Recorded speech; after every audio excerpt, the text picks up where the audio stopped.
Ini jadinya jika materi struktur atom dan sifat periodik unsur divisualisasikan. Sebelum itu, tekan tombol subscribe dan like ya. Model-model atom. Demokritus menyatakan jika suatu materi dibagi dan terus dibagi, maka akan didapatkan bagian yang sangat kecil, disebut atom. Namun pemikiran filosofis itu tidak dapat diterima. Hingga pada abad ke-18, John Dalton merumuskan setiap partikel atom tidak dapat dibagi lagi. Lalu, atom-atom dari suatu unsur adalah identik.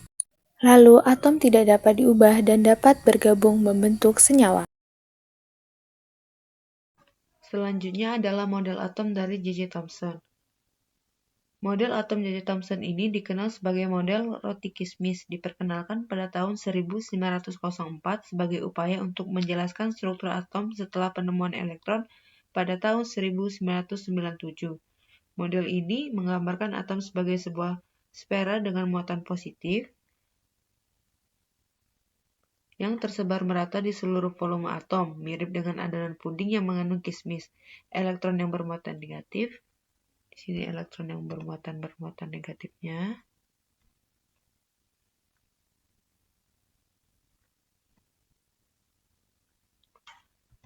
tersebar di dalam massa positif ini, seperti kismis di dalam puding, untuk menyeimbangkan muatan positif dan menjadikan atom netral secara keseluruhan.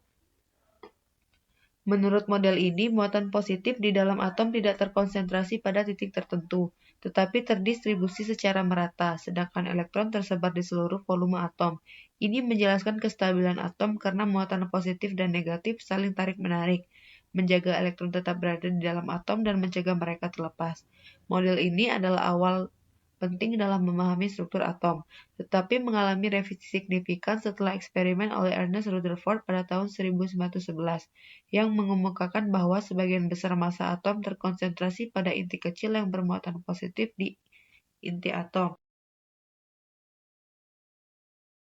Ernest Rutherford membuat model atom seperti tata surya. Atom adalah bola berongga yang terdiri dari inti atom dan elektron yang mengelilinginya. Inti atom bermuatan positif, selain itu massa atom berpusat pada inti atom. Namun model atom Rutherford tidak dapat menjelaskan mengapa elektron tidak jatuh ke dalam inti atom. Berdasarkan teori fisika, gerakan elektron mengitari inti atom disertai pemancaran energi. Ini menyebabkan lama-kelamaan energi elektron akan berkurang dan lintasannya makin lama akan mendekati inti dan jatuh ke dalam inti. Kendati demikian, Rutherford telah berjasa mengenalkan konsep lintasan atau kedudukan elektron yang kelak disebut dengan kulit atom. Selanjutnya, pada tahun 1913, Niels Bohr melengkapi penjelasan Rutherford, di mana elektron bergerak dalam orbitnya masing-masing di sekitar inti. Alhasil, mereka akan tetap stabil dan tidak bertabrakan atau jatuh ke inti. Selanjutnya, teori mekanika kuantum. Pada tahun 1926, Erwin Schrödinger membantah Niels Bohr, di mana menurut Schrödinger elektron tidak bergerak dalam jalur tetap seperti planet, namun lebih mirip kabut atau awan elektron yang ada di sekitar inti. Di sini saya akan menjelaskan tentang tabel periodik unsur, di mana saya memakai golongan 1A yaitu H, Li, Na, K, Rb, Cs, dan Fr, dan memakai periode 2 yaitu Li, Be, B, C, N, O, F, dan Ne. Nah, pada golongan 1A, nomor atomnya dari atas ke bawah semakin bertambah atau semakin besar.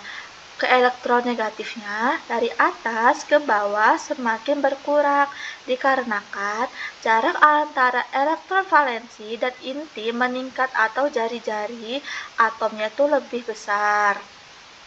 Afinitas elektronnya semakin berkurang dari atas ke bawah dalam satu golongan, dan energi ionisasinya semakin kecil.